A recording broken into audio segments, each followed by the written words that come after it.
Welcome to Artists at Work. I'm Kathleen Harrington, and I'm here today to introduce you to my friend, Mavis Jennings.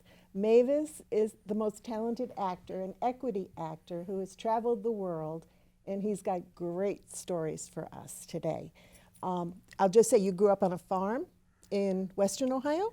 Yeah. Or a farm town. In Farming a farm area. town. Yeah, very rural area over about 3 hours west of here. And you knew at a young age you wanted to be an actor. Oh, well, yeah, I don't think I knew what acting was, but I knew I wanted to sing and travel the world. And perform. Yes. So you went off to the Ohio State University, Yes. got your BFA, Yes, I did. and then what does a young man do who's an actor?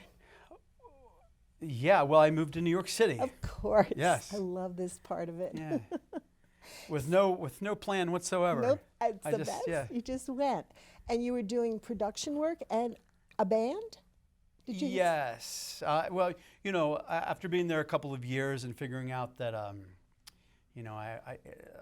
can live here and I can pay the bills by doing this job, the side job, and so on and so forth.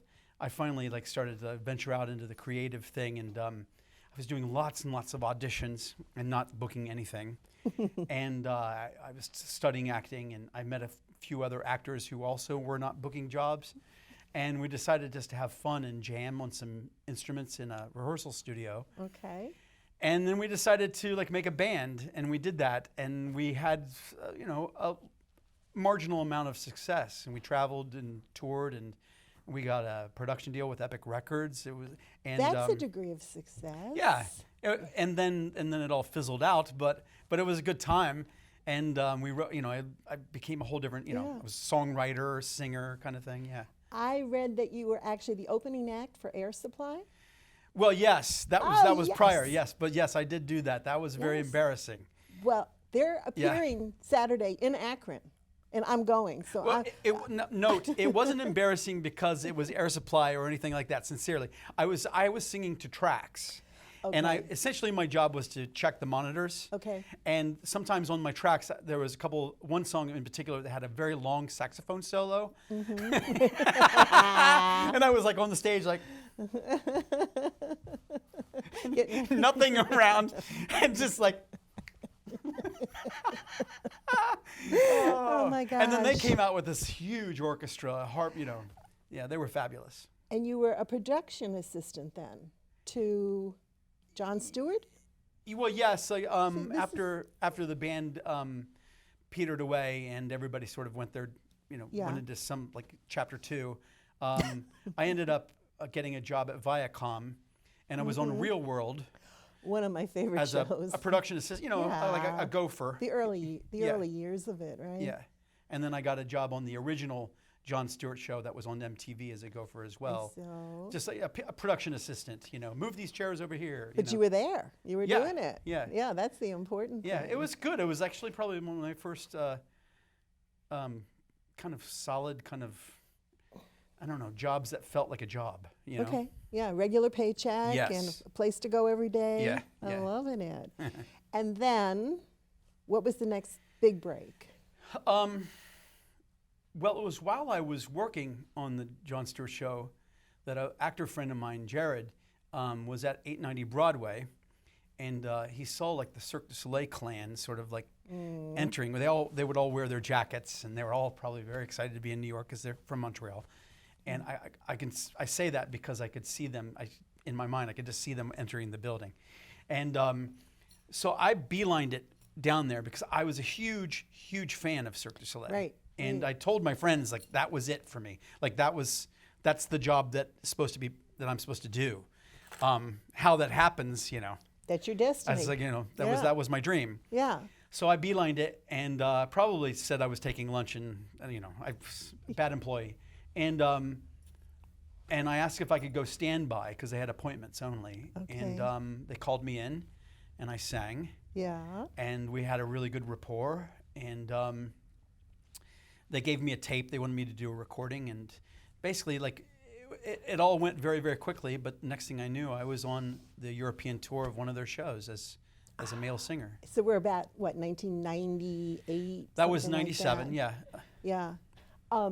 Mavis brought me a few of his passports that he traveled with Cirque du Soleil so long Yeah, I did. that he had to keep replacing his passports and getting new work visas. And so you were with them for 18 years? Yes. Traveling the world. Yeah. Yeah. Yeah. That was something. The first show you were in was called Vadim, or am I Quidam. saying Quidam? Quidam. Oh, Quidam. Let's do it again. Quidam, Love voici l'amour.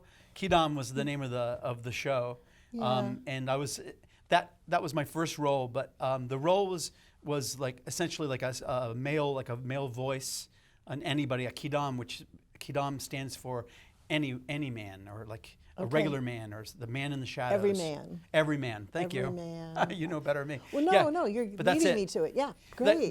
the poster for Quidam was like sort of a man with no head, and the umbrella. Yeah. It was inspired by the art of Marguerite. Uh-huh. Do you ever Okay. see the men with the bowler caps, and they're all floating around on the Right. and canvas? the big apple for a face. Yes, Yes. yes. That was the Yes. the aesthetic inspiration for that show. After the first show, they started another one and brought you in. Yes, I got to. And this time you were in a much bigger role. On Verikai, I got to play a character Yeah. who sang, Okay. as opposed to a singer. Okay.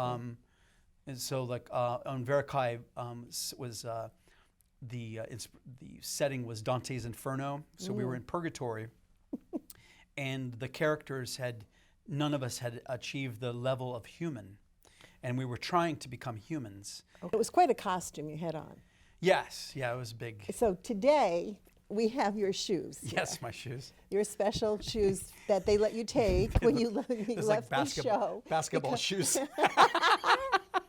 I have large feet. Yes, but they had no use for them when I left But the show they because said no one else is going to no one- fill your shoes. literally. Literally. Yeah. So when you traveled the world, and then you were in England, Yeah. and you had people come backstage to speak with you, or was this at the Queen's Jubilee where you sang? Well, we you did know what the I'm going Queen's Jubilee. towards? We all Yeah. sort of got to say hello to the Queen, but when in England we would always perform in the Royal Albert Hall, Okay. which was not our big top, and obviously, and which was really awesome because it's such a beautiful space, Right. and so much history and like this, Right. and are you alluding? And then once You know the story. Yes. I'm going to get you there. I was working on my own original music, and I had free studio time at Ealing Studios, where they shot a lot of scenes for Downton Abbey, by the way. And Yeah. but I got free studio time there, but it was only at night, like after 11. So I pulled an all-nighter, okay? And I had Okay. 2 shows the next day, but a clean all-nighter, like I wasn't out partying. I was right, working on right. music. No. And I came back to the Albert Hall, and the girl who does the shoes, Stacy, she told me Paul McCartney's at the show today. I about freaking fell out of my teeth. So you you're know what I'm going to saying? stand up there and Of sing course. for Paul McCartney. Yeah, I can barely see straight, and Paul McCartney. Right. That's Sod's Law, right? So I sang, and then we were all in the green room, just sort of standing there, and I kind of was like, I don't know, huddling behind a door, and he walked right up to me and just started talking to me about like singing and my voice and like about certain techniques and learning this. It was like a dream. I can't imagine. And what I read was that when you're singing these parts, there are no set lyrics, but you are singing to the movement? Yeah. Am I saying that right? On the show well, both shows are the same. Yeah, there's a certain vocabulary, certain Yeah. identity to the show, and then there's improv inside the boundary of that vocabulary and identity. So, Okay. like, say in Quidam, we wanted to be a bit Italian and Okay. Latin with our lyric choices. Okay. You know, Nominique nostrae avidicella. Like, I don't know what that means, but it it's sounds like so good. Italian-esque. You know? Yes. Now, on Verikai, they wanted to be more Romany, Okay. Romany gypsy. And, like, what Yeah. does that mean? You know what I mean? I So, like, wouldn't know. I wouldn't it's so, know. like, "Hey, o minasco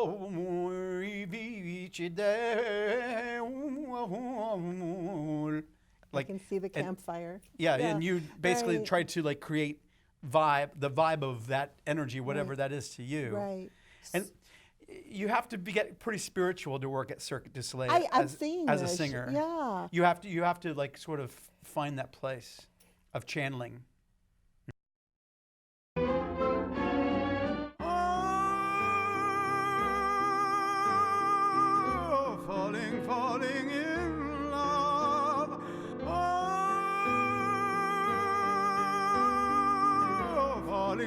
falling in love. Caring too much is such a juvenile fancy. Learning to trust is just for children in school. I fell in love with love one night when the moon was full. I was unwise with eyes unable to see. I fell in love with love everlasting. But love fell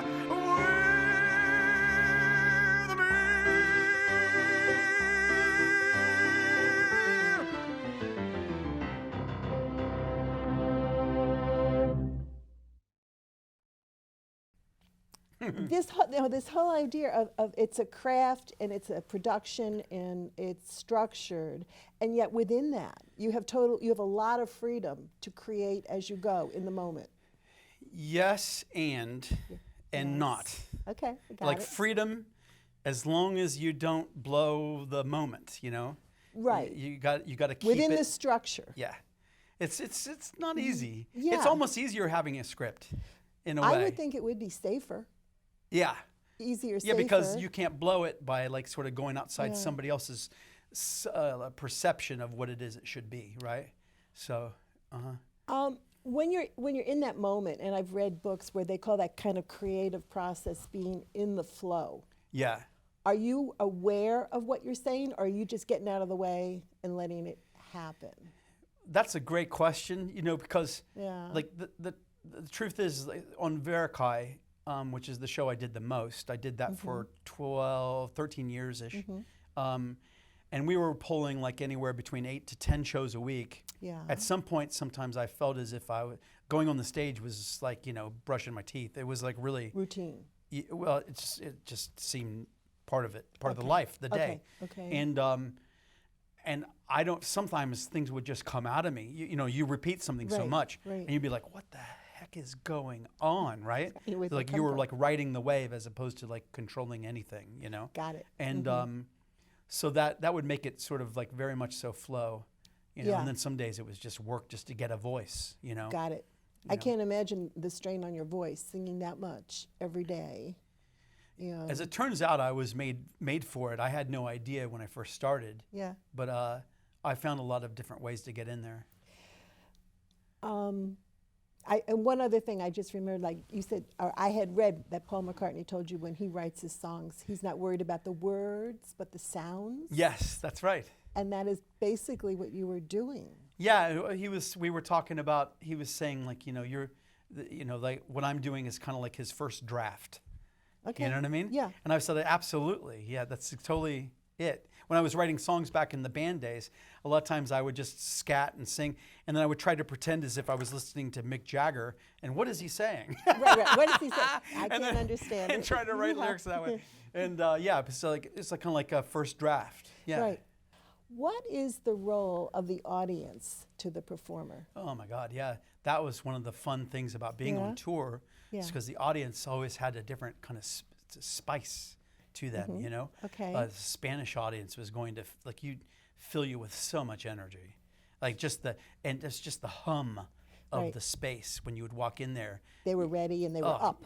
You literally had to, the hard thing about playing in Spain was falling asleep after the show. Because you'd just be so filled with adrenaline, you know? got it. Yeah. Conversely, like, you know, nothing against them, but like I loved playing in Japan. Yeah. But the Japanese were like very like they would be taking it all in so intently, but everything was a pull, a pull, and even when they would come in, they would be so zen. It was just very And basic, you know what I mean? reserved, very oh yeah, reserved. and you would give, Yeah. and the show would be over, and you'd be like, oh my God. And you don't know, you have no feedback? You had no feedback. Are they loving this? Even at the end of the show, they didn't clap. They would just go like this. Jazz hands. So it'd be they were like, and their faces would be very sunny. But quiet. Yeah, it was very quiet. And we would all be like taking so many naps. You know what I mean? It was just like, oh. And we always did 10 shows a week there in Japan. 10 shows a week. They just 4,000 in, 4,000 out, 4,000 in, 4,000 out. It's just like rolling it. You're just, yeah. I can't imagine making the adjustments to different countries as you move around the world. Yeah. Yeah, Yeah. it was not always easy. There was normally be like a couple weeks break. Yeah. In between like big major venue moves. Did you have your daughter? She was born on the road. I had been on tour at that time. She was born in 2007. I started touring in '98. So what? So I kind of had a feeling for what was going on the road. It had been about 10 years. Right. And she was born when we were in Australia, which was a pretty peaceful place to be at the time. God bless Australia. Yeah, really. And she was born in Canberra. I'll tell you who the hero was my wife, because we found out Mabel was on her way in Sydney, so we went to the gynecologist, and you do the thing. Right. And then 3 months later, she had her new baby gynecologist in Brisbane, and then 3 months later, she was with someone in Melbourne, and then 3 months later, I Four would have, different doctors. had we been in the different roles, Yeah. I would have been the basket case. You would have just stayed behind. Yeah, oh yeah, that, I would have said, like, sent no, Right. I would not. She was so up for the adventure, and then finally, like, we went to Canberra, and like, handshake his doctor, and then she had the baby like 4 days later. Oh my God. It was like, yeah. Was she performing? No.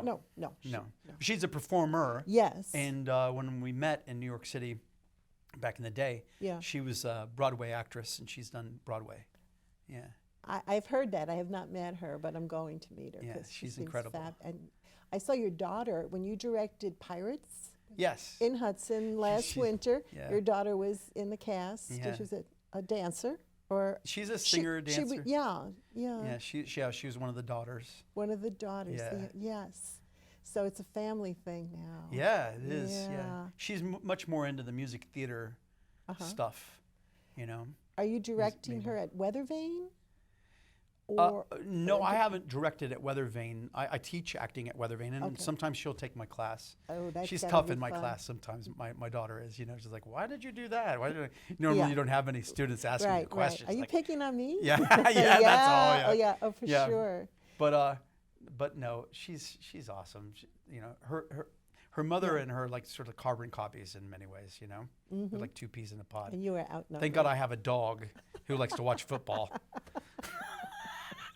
Because they don't. They don't. So you have No. somebody to sit on the couch Yeah. with, you and your puppy Yeah, there. my dog likes to watch it. Yeah. When my dog used to watch it when the ball was in the air.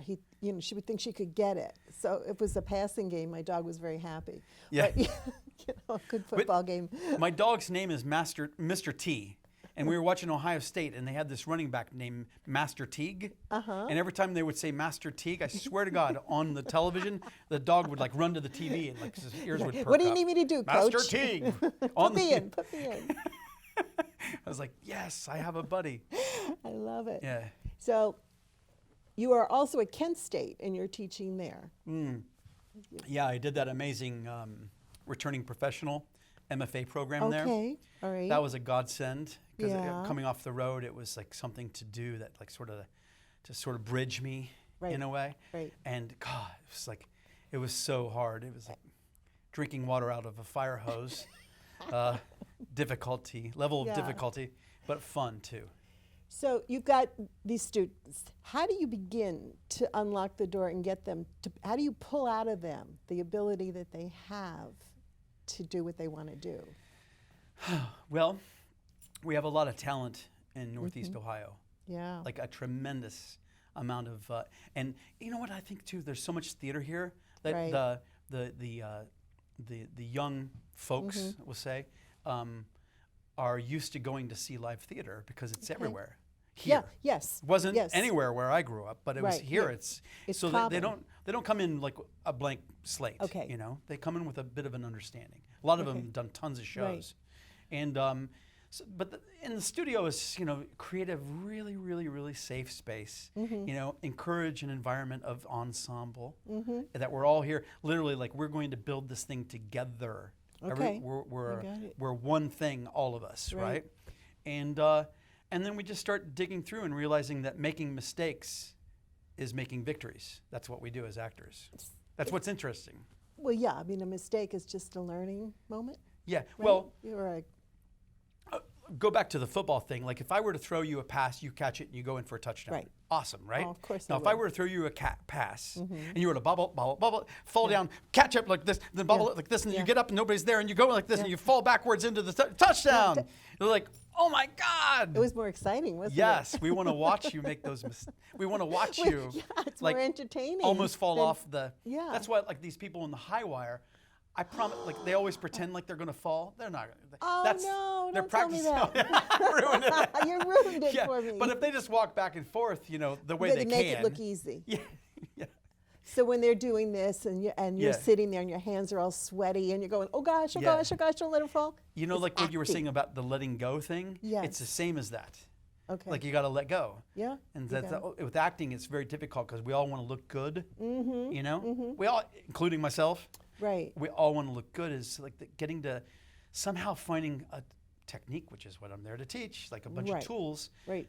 And not every tool is right for everybody at any given Right. time, but to give Right. them a bunch of tools so that they can like find a way to let go Well, and just be. the idea of different tools. We were talking a little bit before we started, and you were explaining to me about upper stage left and stage and why an actor would be put in one position on the stage. Yeah. Would you talk about that a little bit? Because I was fascinated with this. Well, at the studio in Montreal, at Cirque, Mm-hmm. we were given a bit of like a roadmap as to like where we would be and what we would do and how to sort of stage ourselves. Right. Because we would be left to create tableaus to present to the artistic coordinators who would then maybe bring them to the director, right? Okay. And we had to have an understanding of how our thrust stage works. Almost all of the big top shows are thrust stages, which is sort of like akin to the ancient Greek stage where the seating goes around and Okay. the stage thrusts out with the audience that making a C shape. Okay. Where, Okay. so you have a set in the back, but Right. then, yeah. Right. I got that. Okay. We in America, all of us, we all think of the stage as being that proscenium space, you know, where we see like Broadway, right? right. Up and- there. Those people up there. Which is, you know, has a two-dimensional picture image to us, has its own rules, as it turns out. But on the thrust, say, like if you wanted somebody to disappear, but you need to keep them on the stage because it's too far to get them from all the way up stage Right. left to center stage, if you have them backstage, right? If you want them to disappear, you put them up stage left. Okay. If they're the hero, they're coming from stage right, down stage. If you want to do something funny or you want to have a very poignant moment, you'd put it down stage left. So that like it just feels almost like a tease because as we look at the stage, like we're looking from stage right to stage left, or we're reading from the audience, we're looking left to right, like we read a book, right? Right. Okay. So if it comes all the way off, but it just won't go, Yeah. it's going to hold us, right? Right. So it can be a place to make us cry as an audience, or a place to make us laugh, right? I got it. Or if we yeah. want to see an agreement made, or we want to see like we're going to do this, you know, then maybe we could like Right. put that in the power place Yeah. over there on stage right, whereas the audience would see it all the way like they just entered. We're going to do it. Okay, now you go do your task and I'll do mine. You know. So this is all part of the placement of the actors and the movements on Yeah. the So stage. like so the psychology will help you along. You know, help you with that. I never was ever aware of that. Yeah. Neither was I.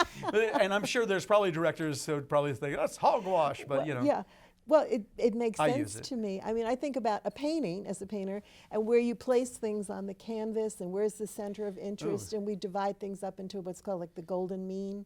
You divide the canvas into like 9 sections, and you always want things in either this point or this point because that's going to be where the eye goes naturally Oh, as wow. the center of interest. So it's the same theory, I think, that Nice. we need to explore that. Yeah. Right? Yeah. Yeah. Yeah, Interesting. how we look, you know, I mean, how we look at things and Yeah, like what What- it feels like too when things are a certain place. Right. You know, what kind of emotional impact that makes. our feng shui of acting. My Yes. gosh. And Feng s- shui.